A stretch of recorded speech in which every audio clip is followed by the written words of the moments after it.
muted.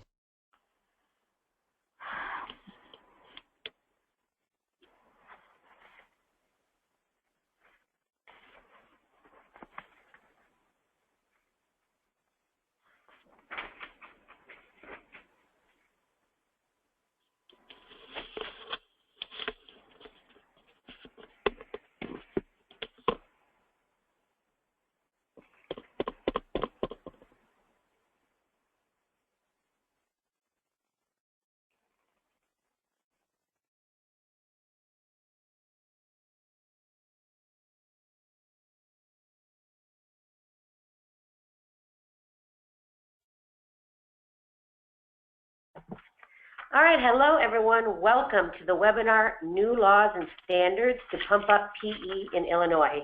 We're very happy to have you all here today, a full house. We're going to go ahead and start with a little bit of housekeeping. You will see a panel on your right-hand side that you can use. We're going to mute all phones during this presentation. There will be a Q&A portion time at the end. We'll take live questions. You'll be able to use the hand option on your screen, and we will unmute you. You can ask questions also through the chat option anytime during this presentation. Also, if you find yourself experiencing technical issues, go ahead and use that chat function to let us know. I'm going to be your moderator today. My name is Sarah Chused. I am the Enhanced Physical Education and Obesity Prevention Program Specialist for the Center for Policy and Partnership Initiatives at the Illinois Public Health Institute. Our learning objectives today, this presentation will illustrate the difference between outdated PE and enhanced PE and evidence-based intervention recommended by the Centers for Disease Control and Prevention to increase physical activity levels in PE classes. It will explain the return on investment for schools implementing enhanced PE, the evidence base that demonstrates a connection between movement and improved academic, behavioral, and health outcomes. It'll give you a high-level tour of the revisions to the state learning standards on physical development and health and guidance on implementation. And we'll answer your questions on the new fitness assessment requirements for the 2016-17 school year. And finally, we'll provide information on upcoming learning opportunities. So our first presenter today is Dr. Jean Sophie. She was the chair of the Stakeholder and Expert Task Force on Physical Education. She's also the superintendent of Lake Bluff Schools District 65. So with that, Jean, I'm going to go ahead and unmute you. And you can take it away. Jean is going to start by giving us an overview of the issue of chronic disease in Illinois and enhanced PE, the intervention. Wonderful. Welcome, everyone, this afternoon. I do want to mention to you that superintendents, administrators, and principals have really had a crucial role in supporting high-quality PE in schools, and by doing so, we'll realize the immediate and lifetime benefits of exercise and fitness. We're going to go over specific ways school leadership can support PE and physical educators, but first some more on the big picture of what we face here in Illinois. Illinois has been a leader in valuing children's health, long requiring daily PE for students in grades K through 12. This commitment to high-quality PE is more important than ever. 1 in 3 Illinois children is at increased risk for developing chronic diseases like diabetes and heart disease. 1 in 2 Hispanic children born after 2000 are predicted to get diabetes in their lives. Nutrition and physical activity-related chronic diseases are increasing independent of weight status.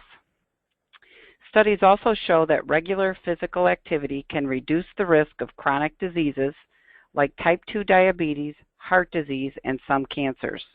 However, currently in the average 30-minute PE class, there is only about 11 minutes of moderate to vigorous physical activity. What's more, a growing body of evidence suggests a relationship between vigorous and moderate intensity physical activity and the structure and improved functioning of the brain, and there's more on this to come. Active children show greater attention, have faster cognitive processing speed, and perform better on standardized academic tests than children who are less active. For several years, Illinois health and school leaders have been promoting an evidence-based intervention known as enhanced PE, and in parentheses, we often call it EPE, programs that increase the length of or activity levels in school-based physical education classes. Enhanced PE involves increasing the amount of moderate to vigorous physical activity that students engage in during their PE class to at least 50% of class time. Studies show that regular physical activity can reduce the risk of chronic diseases like type 2 diabetes, heart disease, and some cancers. We do have a larger goal of efforts to improve the quality of PE by the fact that all Illinois K-12 school students will be participating in daily high-quality PE in order to promote academic achievement and realize the lifetime benefits of exercise and fitness. You can see here on this slide some detail on the improved academic, behavioral, and health outcomes associated with enhanced PE. Students with good cardiorespiratory fitness at one Illinois middle school were more than 2 times as likely to meet ISAT standards than students not in the healthy fitness zone. So therefore, we have improved test scores. We have improved academics. Studies repeatedly show a positive association between fitness and academic achievement. Better behavior. A Texas study showed that higher physical fitness was associated with better school attendance rates and fewer disciplinary incidents. Fit to serve. Lifelong fitness and nutrition habits means a robust pool of candidates ready and eligible for military service. Improved health. Being physically active reduces the risk of chronic diseases. Illinois schools are implementing and finding a return on investment for their enhanced PE programs, seeing improvements in student learning, in-class behavior, and health. Let's take a closer look at the academic benefits associated with enhanced PE, one of the most compelling arguments for adopting this approach for school. And this slide that you see in front of you was probably one of the first slides that made me truly realize the impact of physical activity on academics and for schools. Physical activity, which can be maximized through physical education, also improves aspect of brain function related to academic performance in school. These images demonstrate the difference in brain activity as indicated by the red and yellow areas for 20 students while taking the same test. The brain image on the left is a composite image of students who sat quietly before taking the test. The brain image on the right is the same 20 students taking the test after a 20-minute walk. You see that the brain on the right is much more lit up, indicating that the student is ready to learn. In fact, students who regularly are scheduled for daily PE directly before the courses where they're struggling, most academically, for instance in math and literacy, have been shown to demonstrate growth a full grade level higher than their peers. Studies show that in Texas and California, where schools are required to measure student fitness, students who are more fit score better on standardized tests. We've seen similar results with regard to fitness and academic performance in Illinois. Preliminary results coming out of Illinois State University show that students who were more fit had a greater likelihood of meeting the ISAT, Illinois Standard Achievement Test, standards for reading, math, and science. This particular study looked at 838 middle school students who took the PACER test. The PACER test assesses cardiovascular fitness by having students run short distances at a certain pace that increases incrementally. Students who meet a certain fitness standard on this test are said to be in the healthy fitness zone. On this chart, the y-axis indicates the odds of students who were in the healthy fitness zone for the PACER test meeting the ISAT standards than students who were not. Odds of greater than 1 indicates that being in the healthy fitness zone is correlated with higher achievement on the ISAT. Here it's very evident that fit students were more than 2 times more likely to do well on reading, math, and science. Next slide. Convinced by this neuroscience research since 2012, Illinois has been working to improve PE.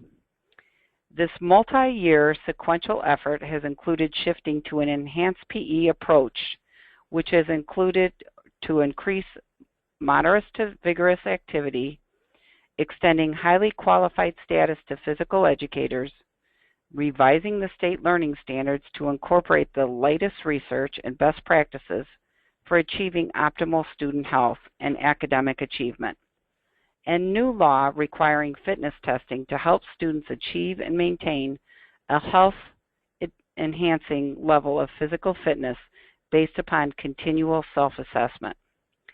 This work is being driven by a new understanding that high-quality PE is as important as math, science, or any other core subject because it correlates directly to the health and well-being of students for the rest of their lives. Thank you so much, Jean. Moving on, our next presenter is Marcy Siegel. She is one of the Pump Up PE teacher trainers. We'll tell you more about that program coming up. And she's also the adjunct instructor and university supervisor at Benedictine University. Marcy, we're going to go ahead and unmute you in one moment. 1 second, folks.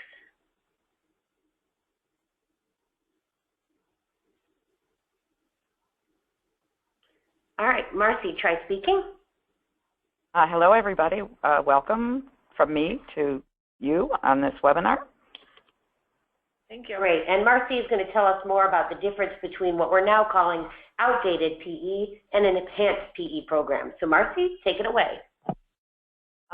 So I want to, besides welcoming all of you, I also would like you to know that I am a retired physical educator myself and was in the trenches, so to speak, for about 30 years. And so as I speak, just understand that I speak with some experience in the field as well as my current position educating future physical educators. So let's take a look at what enhanced PE is. The primary goal of an enhanced PE program, as Jean told you, is to increase the amount of moderate to vigorous physical activity that students receive during PE class to at least 50% of class time.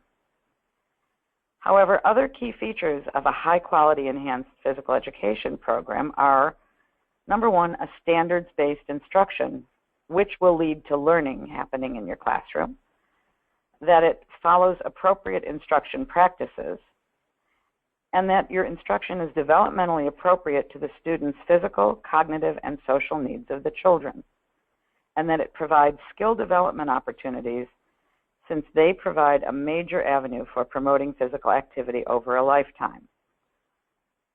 A PE program can be modified to compensate for various levels of funding support and levels of physical ability, and can be integrated into a broader wellness approach that focuses on developing skills needed for lifelong physical activity and nutrition.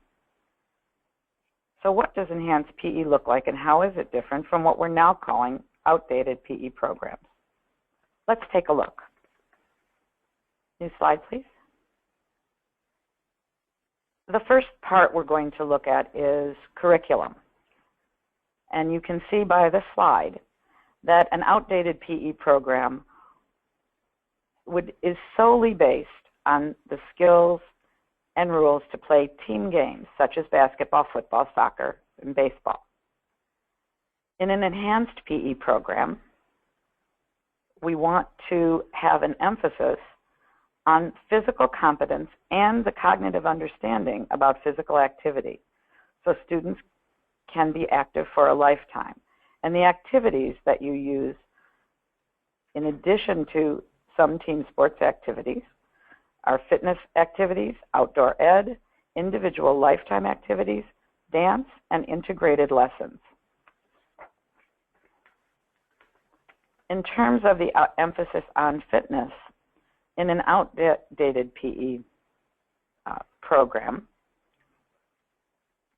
it is based only on skill-related fitness and students are compared to national norms.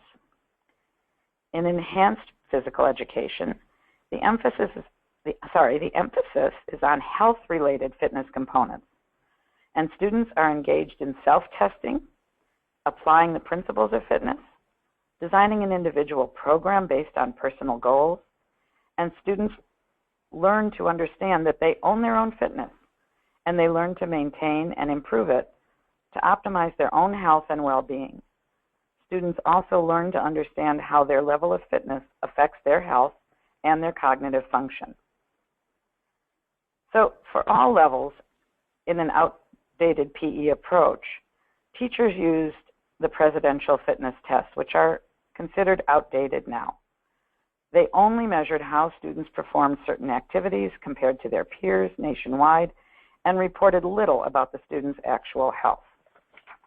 In an enhanced PE program, at the elementary level, students would engage in physical activities that are related back to their own health-related fitness goals. For example, students would work to improve their cardiorespiratory endurance by engaging in a tag game, and then the teacher would connect them to the fact that they were working their cardiorespiratory fitness. Students in grades K through 3 can engage in the FitnessGram tests as a means of practicing the protocols of the tests and understanding how to measure their fitness progress. In the middle school, students would engage in FitnessGram fitness testing and set personal goals based on their data. And in high school, students would do that as well. In addition to setting personal goals based on their data, students would maintain a fitness portfolio where they would design a workout plan based on their own fitness data to achieve their own personal fitness goals. Then we move into differences in outdated and enhanced PE in the matter of instruction. In an outdated PE class, it is completely teacher-directed, and the teacher controls and paces every part of the entire lesson. In enhanced PE, as you can see on the screen, the teacher becomes more of a coach or a guide.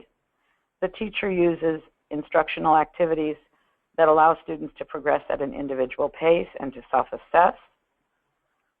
And the teacher ensures that there's maximal time engaged in moderate to vigorous activity to reap the benefits to the cognitive function and cardiorespiratory health. Just to clarify from previous trainings that I've done, some people have asked, isn't the teacher still in charge of what happens in the classroom? And yes, of course you are. Whatever goes on in the classroom is within what you plan according to the guides of enhanced PE. So in an outdated PE class, for instance, at the beginning of the class, the students might enter and sit on their spots for attendance and direct instruction. And the teacher uses direct instruction to teach all skills and controls all learning activities, resulting in limited practice opportunities. In an enhanced PE class, this is really an elementary example, the teacher would differentiate instruction based upon assessment of the student's needs. For instance, if you were tossing a ball to yourself, you would give students the choice, for instance, of saying, see how many times you can toss and catch the ball without missing it in a row. And that allows from the very least skilled to the highest skilled to end up feeling successful. In the middle school, in an outdated PE, students would engage in a guided practice activity during a basketball unit, for instance, where all students are required to engage in the same learning activities like a bounce pass, chest pass, no matter what their skill level is. In an enhanced PE class, the teacher might begin with an instant activity. The teacher would then minimize instructional time by using strategies like demonstration and having clear procedures for transitions. The students would engage in continuous games and activities with multiple practice opportunities where they are not eliminated. Finally, a high school level example might be an outdated PE. The students would engage in activities under a one-size-fits-all approach, no matter their skill level or experience. In an enhanced environment, the teacher might use the sport education model, and students would take on a leadership role in class and would be responsible for their own learning which would be based on strategies and skills that have previously been taught. When we move on to the idea of grading and assessment, in the outdated PE class, grading in many classes has been based only on attendance, whether they were dressed or not, their skill level, and their fitness scores. In enhanced PE, grading should be based on self-improvement, self-evaluation, peer assessment. Skill rubrics are used to monitor and reinforce student learning. And our team building standard, which we'll talk more about later, allows for some portion of a grade to be on attendance and dress, but it is based on being responsible, having a responsible behavior in physical education.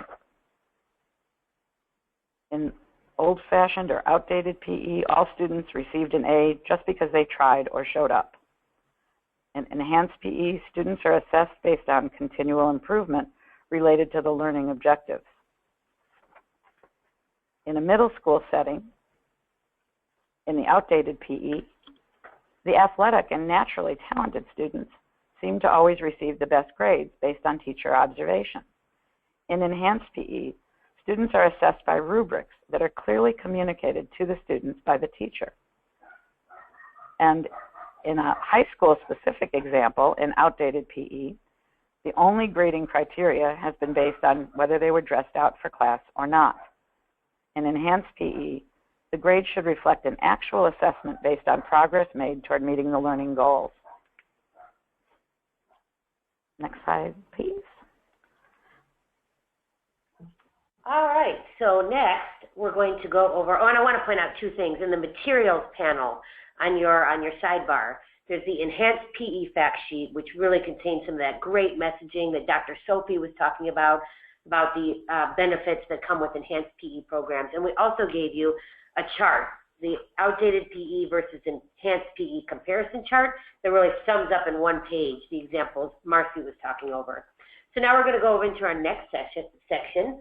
We're going to talk about the revisions that were made to the state learning standards on physical development and health. So Marcy, you want to tell us a little bit more about the background that led to these revisions? Sure, I'd be happy to. So, acting on the rich base of neuroscience that has been establishing a connection between physical activity and improved academic, behavioral, and health outcomes among students, the Illinois General Assembly passed a law creating the Enhanced PE Task Force. One of the changes to which was to integrate this current neuroscience into our state learning standards on physical development and health. And Illinois is the first state to act on this. In addition to updating many of the standards to reflect current best practices, 2 new standards were added that incorporate the latest research and best models for achieving optimal student health and academic achievement. These standards were required to be implemented in the 2015-16 academic year, which has, for most of you, just finished. There are 6 state learning standards in our physical development and health standards, goals 19 through 24. Each goal follows the same structure. The goal is a broad statement of knowledge and or skills within a goal. Each goal has an explanation of why it is important and how it relates to life beyond schools. It also has a statement about why the goal is important and how it relates to life outside of school. And the learning standards are specific statements of knowledge and or skills within the goals. Taken together, the standards clearly define the learning needed to reach that goal. They represent the results of schooling and may be considered exit standards. Now, how can the state learning standards be helpful and important to you? 1, they can provide a guide for you to organize curriculum. As teachers and administrators are looking at these state standards, they tell you what students should know and be able to do at different grade levels. They are also used as a means to gauge student progress through assessments. So they serve as learning benchmarks. In addition, they should be able to help you communicate the purpose and the results of physical education to the local community, both parent community and the larger outside community, because they clearly articulate what students are or should be learning in their PE program. As you see on this screen here, this is called our Roadmap to Lifetime Physical Activity. And it starts in elementary school. In elementary school, students should learn foundational skills, knowledge, and values. And I want to add here that elementary school is our largest bulk of students because they are the K through 5, generally speaking. So that those foundational skills should be growing within this lifetime map from kindergarten through 5th grade. Those skills should, and knowledge and values should look different each of the way through each step. And then in middle school, you have more of an application of those skills and the knowledge and the values. When you get to high school, you would be learning more lifetime activity skills and the knowledge and values to carry those through. And then when you get beyond high school into college or career ready, hopefully you've been prepared with these skills, knowledge, and values so that you can lead a physically active lifestyle. So this progression we call vertical alignment, which means the curriculum should prepare the students for the next level. And if learning experiences that are purposefully structured and logically sequenced, students will learn. And it also really focuses on familiarity with the standards above the grade level and below them so that you can help differentiate instructions. So I'm going to give you the broad features of the standards revision, just an overview. The broad features of the revisions is that they incorporate current best practice and the new neuroscience on the relationship between physical activity and the learning and health benefits, and that the focus is more on fitness and health rather than sports and competition. And you can see that there is a link there for the state standards. So let's just look at the broad overview of the state standards. Goal 19 is probably the one that most of you are very familiar with. It is the movement skills. Movement skills should build competency in a wide range of movement and motor skills, help students to learn to follow rules, and at higher levels, help them learn how to maintain health and fitness as individuals and members of teams.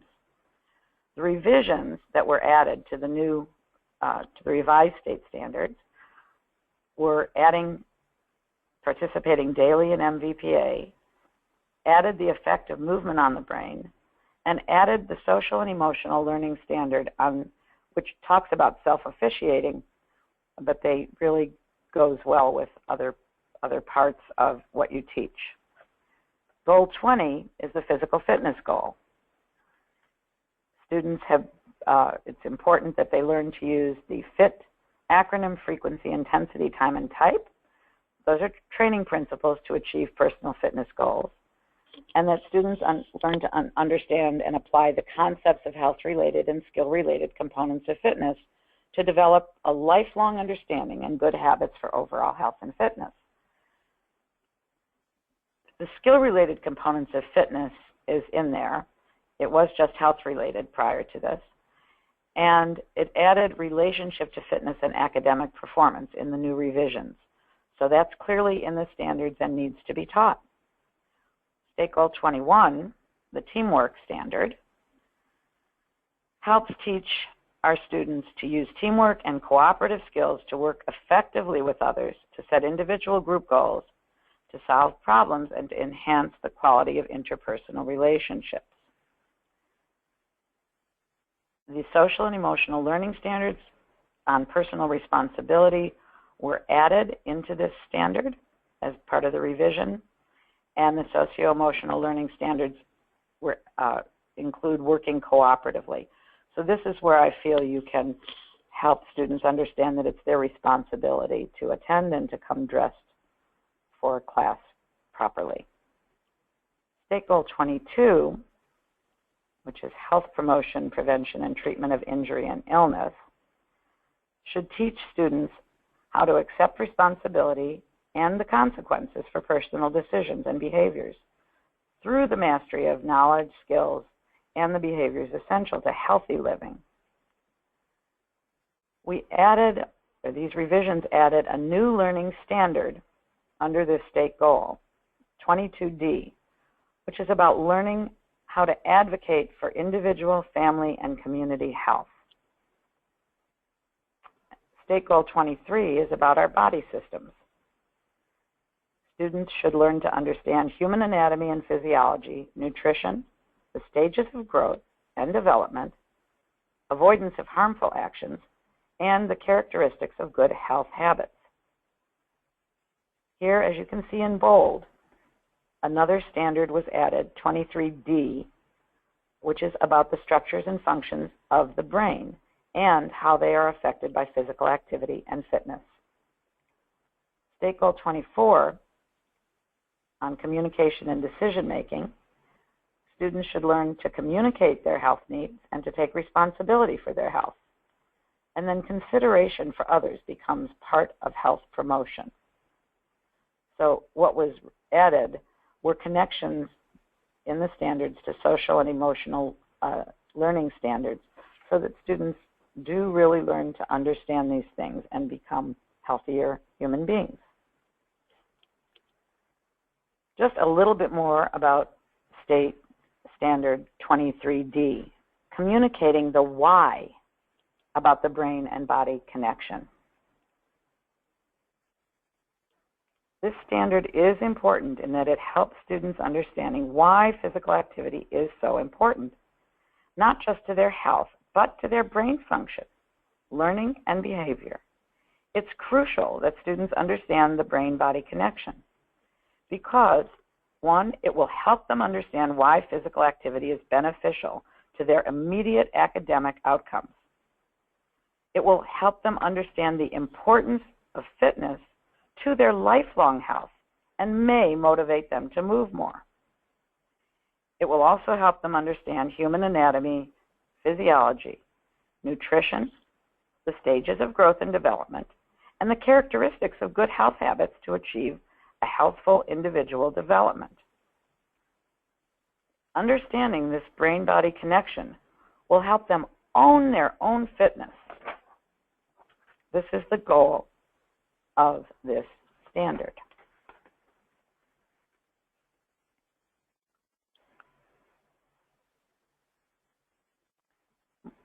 More on this standard about teaching the structures and functions of the brain. And I think I just have this printed twice, so we could have the next slide, please. Okay, actually with that, Marcy, we're going to move into our poll. So give me just 1 second. So thank you for that. We'll be back with you in just a moment. Okay, thanks. All right, everyone. Pull the poll up onto your screen. In just a moment, you'll see it.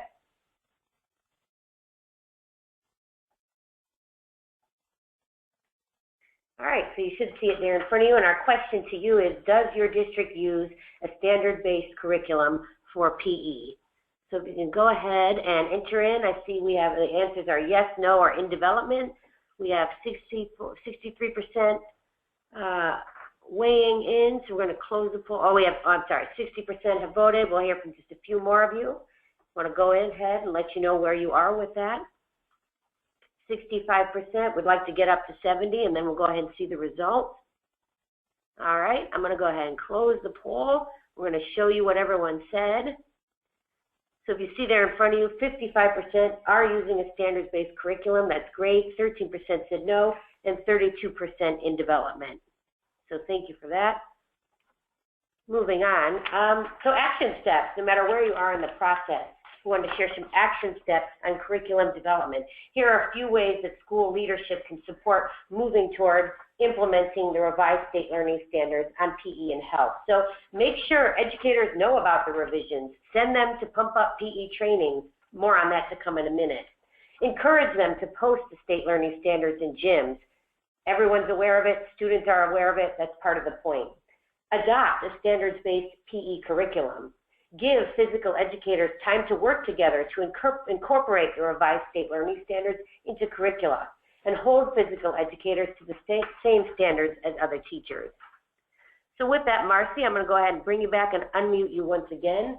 And Marcy's going to tell us more about the fitness assessments that will be required starting in the 2016-17 school year. Marcy, take it away. All right, thank you. I know this is something you're all curious about.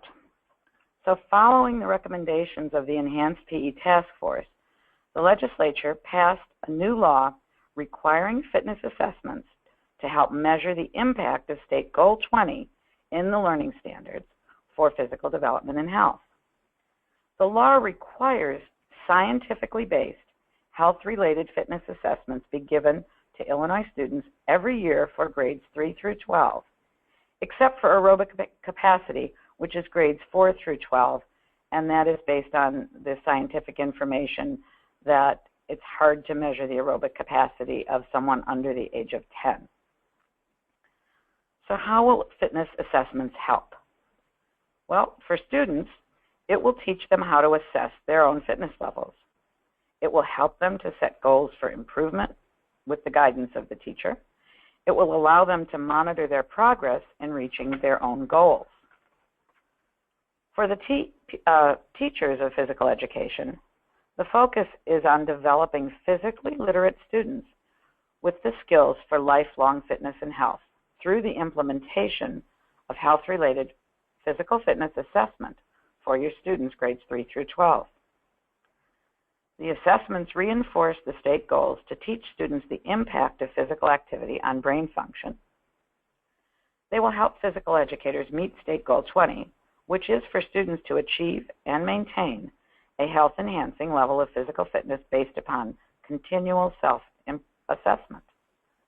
The results will inform instruction. For instance, if students are not improving on a particular assessment, they would need to adjust the approach to better meet the student's needs. For the state, this will eventually create a state fitness data system to help track how well Illinois is doing in helping kids become fit and how we can improve. It will measure the effectiveness of State Goal 20 in the learning standards. And for the public, it will allow parents, the public, and the health and physical education advocates to regularly monitor their fitness levels over time. Fitness testing protocols. Schools will use fitness testing protocols that were developed by FitnessGram. So, what is FitnessGram? Number one, it measures progress, not performance. It's a criterion-based, health-related fitness assessment tool, and it provides a snapshot of each child's health. It can be used as an ongoing assessment in a PE curriculum. It gives students a starting point and helps them make plans to improve their health and their fitness. Now, these are some resources for you to connect to information to administer the required tests. As you can see on the screen, they are available for free at pyfp.org. However, just note, as of this month, June 16th, you'll need to register to access these resources. The registration is free, and it's simple, and it's easy. It will give you all of the things you see on the screen: the testing protocols, a sort of one-pager about test administration, the full handbook on test administration, equipment workarounds, which should not have to cost any or very little money, a free reporting spreadsheet to collect your data, and a guide to interpreting results, and also the Brockport alternatives for special needs students are also included in those resources for you. Now here you see a chart, and we're going to briefly go over the components that are required in the fitness testing. Clearly we aren't going to be showing you the fitness tests today. So the first one we'll talk about is aerobic capacity. Aerobic capacity is defined, as you can see, as cardiorespiratory endurance, is the ability of the circulatory and respiratory systems to supply oxygen during sustained physical activity. And the PACER, Progressive Aerobic Cardiovascular Endurance Run, is the recommended test to use. It's possible to use the mile run test as an alternative test. It's set, but the PACER, we'll get back to that. It's set to music. It's a paced 20-meter shuttle run, increasing in intensity as time progresses. However, there is also a 15-meter one for smaller gymnasiums. It requires testing in grades 4 through 12, and the grades to be reported to ISBE are the aggregate data, which we'll talk about a little bit later, for grades 5, 7, and 10. Those are the grade levels that get reported to the state. Muscular strength is the ability of the muscle to exert force during an activity, and Illinois is using the push-up test to measure that strength. There is no alternative. How do you do it? Students lower their body to a 90-degree elbow angle and push up. It's set to a specified pace, and the students complete as many reps as possible, and that is given in grades 3 through 12. And again, the aggregate data is reported in grades 5, 7, and 10. Muscular endurance, the ability of the muscle to continue to perform without fatigue, and the curl-up test is the recommended test for that. There is no alternative. Students lie down with knees bent, feet unanchored. The students need to complete as many paced repetitions as possible to a maximum of 75. Again, this is required testing grades 3 through 12, and the data in grades reported in 5, 7, and 10. For flexibility, which is a health-related component of fitness that refers to the range of motion available at a joint, we are using the back saver sit and reach. The alternative could be the trunk lift test. With one leg at a time, students sit with one knee bent, one leg straight against a box, and reach forward to a certain distance. This is 3 through 12 as well, and the aggregate data are the same 3 grades, 5, 7, and 10. For body composition, it is a health-related component of physical fitness that relates to the relative amount of muscle, fat, bone, and other vital parts of the body. However, testing it is not required. It is optional if districts would like to include it. Optional test choices are listed there on the screen, and you would be able to see the FitnessGram manual to describe those tests. Again, it is not required, and the data from body composition is not required to be reported. Thank you, Marcy. That was great. I'd like to just point out, as we move on, that we gave you a couple of other resources. So the slide on the revisions to the state learning standards is included in your materials. It's called Revisions to State Standards Chart. And we also gave you the same chart on the fitness testing, so you'll see that in your materials as well. So I wanted to share a couple things to note. So number one, the required tests and all this assume that there will be no funding for fitness testing. So all resources that are needed to administer the required tests are available at pyfp.org. It's also prohibited by law to use fitness scores as a measure of student growth. Can't use fitness scores to grade students or evaluate teachers. Finally, all school personnel who will be administering fitness tests are required to review the FitnessGram protocols for the required tests, and districts must keep documentation that has happened. We'll talk a little bit more about the reporting requirements. So here they are. By May 1st, 2017, districts will submit the aggregate data for each school to the State Board of Education through the Student Health Data in the ISB Web Application Security, or IWAS system, for the following: the number of students tested by grade, and that's 5, 7, and 10 only, and their gender. The number of students that achieved the healthy fitness zone for the required tests by grade, again 5, 7, and 10, and gender. The number of students that were identified as needing improvement by grade and gender. And for aerobic capacity only, the number of students that were identified as being in the needs improvement health risk zone by grade and gender. And a note, although schools are free to use other types of reporting software, such as the paid version of FitnessGram, schools can use the free reporting Excel spreadsheet that's available at pyfp.org to satisfy these reporting requirements. The State Board of Education is working on a modified version of that spreadsheet that will just have and display the required Illinois tests, and that will automatically sort scores into the healthy fitness zone, needs improvement zones, and needs improvement risk zones. That is being developed and will be completed sometime in the summer and will be posted on the State Board of Education's website. All right, now we want to share a couple more action steps, ways school leadership can support moving toward high-quality enhanced PE programs. Learn about the connection between physical activity, PE and PE, and the improved academic, behavioral, and health outcomes for students. Educate the school community on these benefits, your school board, staff, parents, students, and the community. Give physical educators curriculum planning time and engage them on institute days. Enable physical educators to join professional organizations and attend professional development opportunities. Send them to Pump Up PE trainings.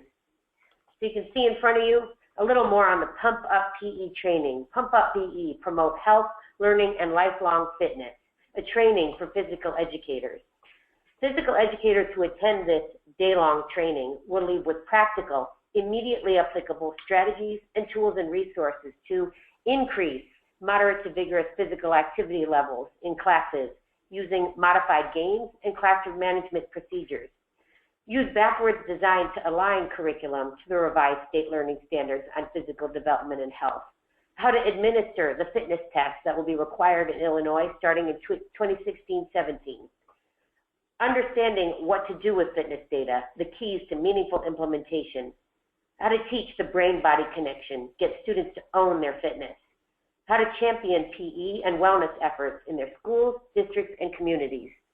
In 2015-16, we delivered 19 of these trainings in suburban Cook County and 7 trainings in the Collier counties and Sangamon County.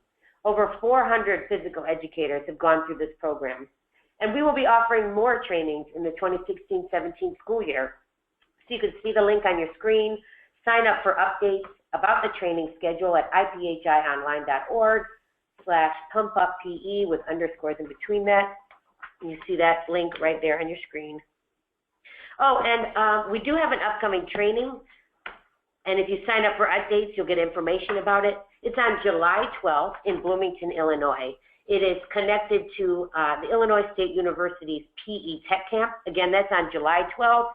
It is for elementary and middle school teachers. And if you sign up at that link, you will be getting information about that training. Okay, now we want to go over a few additional resources for schools. So on enhanced PE, and these are available at iphionline.org, the fact sheet, the enhanced PE fact sheet, that is also given to you today in your materials. It has that messaging on the learning benefits connected to enhanced PE programs, some of that brain science. The enhanced PE resource guide is created by the Enhanced Physical Education Task Force, and it is a comprehensive guide with links to resources related to enhanced PE, including professional development opportunities and classroom activities. The Get Fit and Flourish manual, which is largely aimed at the elementary level, but is applicable and has many universal concepts, is an entire guidebook on enhanced PE programs with activities, classroom management techniques, available at iphionline.org.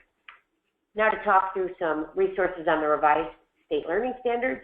You can see there the link at the top to the actual revised standards at the State Board of Education website. There are webinars at iphionline.org. We had one on enhancing PE in Illinois. It gave an overview of the new learning standards at that time and PE requirements. Another webinar on enhancing PE in Illinois with tips for implementing the new state learning standards. And there's also a research summary at iphionline.org that gives in-depth information on the science behind the revisions to the state learning standards, and it's exploring the links between physical activity, fitness, and cognitive function. A few resources on fitness testing. For more information on the state stakeholder and expert task force on physical education, you can see that link to the report that came out of that task force. For more FitnessGram resources and information, go to pyfp.org. And again, you must register to access some of these free resources, but it is quick and easy. And also, the State Board of Education has put out a Q&A on fitness testing. You can see the link there. I urge you to review that and check back often because it is being regularly updated. All right, so now we're going to go ahead and take some time for questions.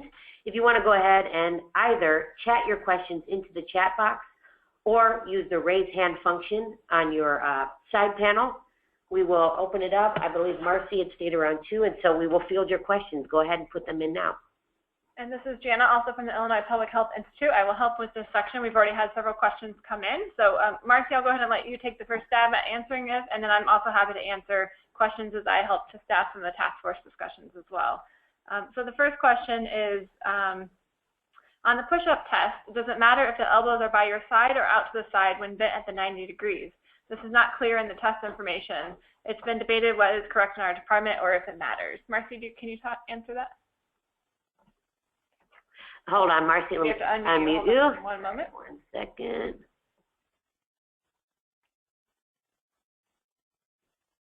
Okay, Marcy, you are now unmuted. Thank you. That'll help everybody hear me. We've debated this question as trainers, and we did some research about it. There is nothing specific about where the elbows need to be, and so we have determined and have been teaching in the last few trainings that the elbows can go out to the side, or out, toward the side or back toward the back of the body. What matters is that they get to the 90-degree angle. That's basically what we've just, have decided.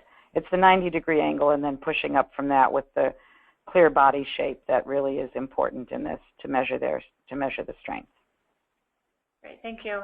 Another person asked, so PE teachers can't use the assessments for the SLOs. I'm assuming that refers to the student growth assessment, but go ahead and answer that, Marcy. No, you can't use their data or whether they meet or exceed. However, you can't use their test scores. However, there's nothing that says you can't use whether or not they are creating a fitness plan or whether students are meeting their own fitness plan or not. But the actual fitness data, like a student did 10 push-ups, or like saying all students will get to 11 push-ups in whatever grade level. That's the healthy fitness zone. You can't really use that.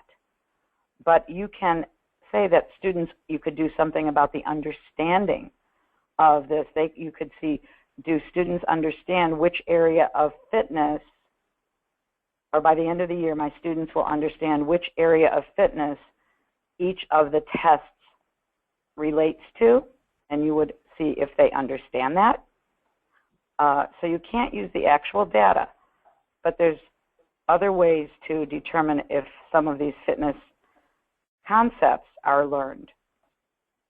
And this is Jana with the Illinois Public Health Institute. I believe IAFERT is working on examples that you can use to show student growth that you can use in your assessment areas. And then also, from a public health perspective, we know that fitness levels are influenced by a whole host of factors beyond what is done in the PE class. And so it's not necessarily fair to the student or the teacher to be graded or assessed on something that they don't have full control over. So there are so many things outside of the school and outside of PE class that may affect a student's fitness levels that is also protecting teachers and protecting students as well from something that it may or may not have control over. Great. So we have another question. I see someone has their hand raised. So we're going to do one more question via the chat and then go to that person with their hand raised. And also another question is this being recorded? Yes, this webinar is being recorded and we will have it available for viewing after today. So you can watch it again later and share with your colleagues. Someone was asking, how will school cooperatives access the reporting system since they don't have access to the IWA system? I'm not sure if we can answer that question.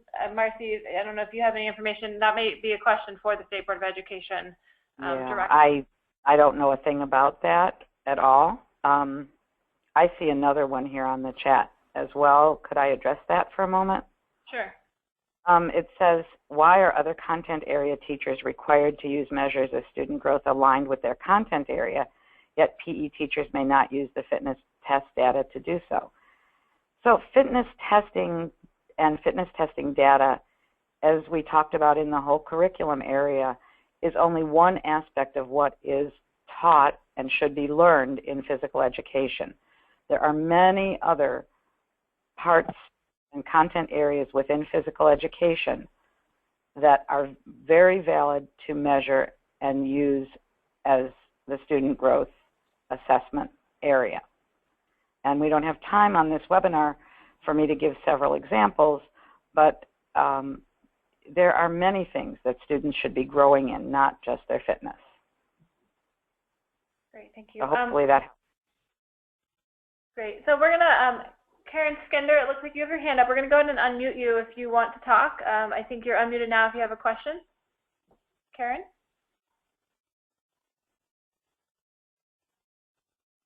All right, that's okay. Sometimes the hands go up and there's technical difficulty. So we will mute you again, and if you could type your question in the chat feature, that would be great. So additional question is, are there modifications for students with moderate to severe physical needs? Yes, there are, and those are found in the Brockport testing. And also I would strongly recommend that you contact your adapted physical educator that is working with your district or in your district or school to help you understand how which test and each test would relate to those particular students. Great. And I do know from the reporting standpoint, anyone who uses the Brockport test or the FitnessGram testing protocols, they're all put together in the aggregate. So you would just report the total number of students tested no matter which test, modified or not, that you used. All right, someone asked, how will we get the fitness scores to the State Board of Education? I will talk briefly more about that. So there's the IWA system. It'll be up to your district to figure out how to collect the data from individual classroom teachers to get it into the administrative district level, but then the district will report that aggregate data to the state for the number of students tested, the number who meet the healthy fitness zone, the number in the needs improvement zone for each test, for each grade level, 5, 7, 10, and by gender. So again, it's up to the district administrator to submit the data and for the district to determine how to, pull all that data from their schools and teachers. I believe the State Board of Education in their spreadsheet are working on a proposed suggested method for doing that, but we have to wait until that's finalized before we know.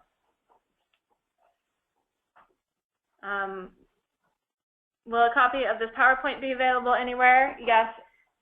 So you do have a copy of the slides right now in the materials on your sidebar, and we will be sending around the recording of the webinar. Great. Another question, is fitness scores individual student progress or growth is being measured throughout the year? Doesn't this reflect the impact of curriculum and instruction? How is this different from the MAP data tracked for reading teachers? Well, MAP, my understanding, this is Marcy, MAP data is definitely tracked. It's computerized testing, as my understanding of it when I was in the schools. The fitness scores are only being measured and reported. They're only being reported to the state once a year at the end of each school year. Throughout the school year, you, the teacher, hopefully with some communication to parents, are the only one, and the student, are the only ones that know what those fitness scores are, whether they are in the meet healthy fitness zone or the does not meet or needs improvement zone. And then it's up to you as the teacher to incorporate within your lesson content activities and skills that will help the students maintain and or improve those fitness levels.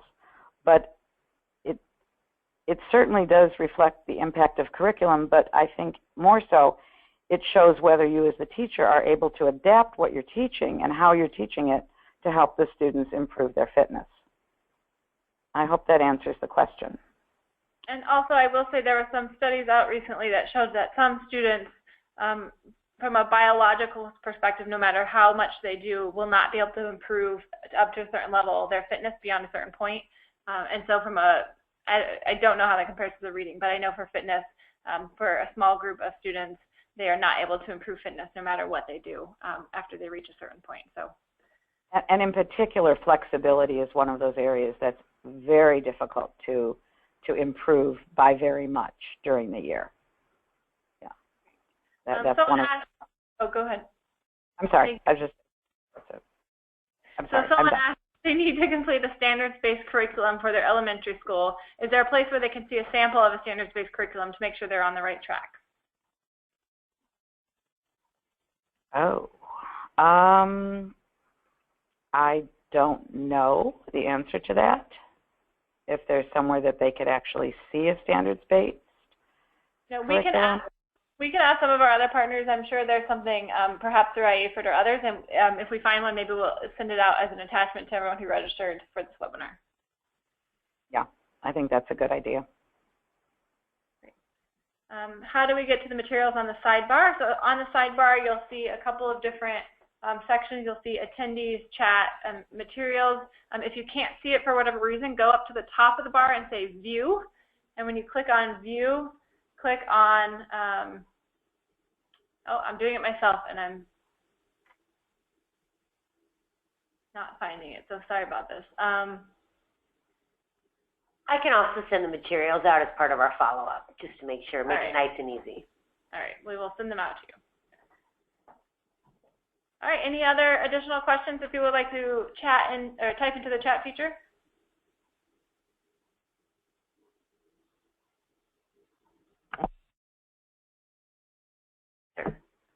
All right, so with that, thank you so much for joining us. Thank you, Dr. Sophie. Thank you, Marcy. We've really benefited from you sharing this information with us on the webinar. We will send out the materials and the link to the recording, and we'll be in touch about future webinars and learning opportunities. Thank you, everyone. Bye-bye. Bye-bye.